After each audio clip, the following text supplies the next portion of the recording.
Vijay sir ஏற்கனவே தெரியப்படுத்தியிருக்காரு, தமிழக வெற்றி கழகம் ஆட்சிக்கு வந்த உடனே நாங்கள் கண்டிப்பாக ஓட்டுநர்கள் நலவாரியம் தனியாக அமைச்சு கொடுப்போம் அப்படின்னு அவர் தேர்தல் வாக்குறுதியில் கொடுத்துருக்காங்க. 2017 இருந்து நாம இந்த ஓட்டுநர் நலவாரியம் அப்படின்றது தனி இலாக்காவாக வரணும் அப்படின்னு சொல்லி குரல் கொடுத்துட்டு இருக்கோம். நம்ம கொடுத்த குரல் அவர் காதுக்கு கேட்டுருச்சா என்னன்னு தெரியல. அவரே வாக்குறுதி கொடுத்திருந்தாரு. இன்னைக்கு அவரே முதல்வராகவும் உட்கார்ந்துருக்காங்க.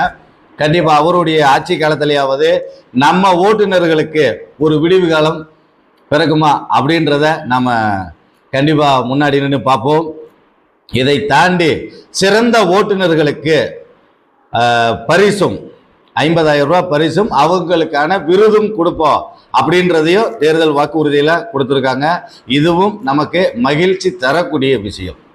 சந்தோஷமா ஏதோ மூன்றாவதா ஒரு கட்சி இன்னைக்கு ஆட்சியை பிடிச்சி ஓட்டுநர்களுக்குன்னு 2 சலுகைகளை அறிவிச்சிருக்காங்க. தனி நலவாரியம், ஓட்டுநர்களுக்கான மரியாதையும் அதற்காக ஊக்கத்தொகையும் கொடுப்போம் அப்படின்றது. இதை தாண்டி நமக்கான பிரச்சனைகள் அப்படின்றது இன்னும் ஏராளம் இருக்கு. எப்படி நம்மளுக்கான பிரச்சனைகள் இன்னும் ஏராளம் இருக்கு.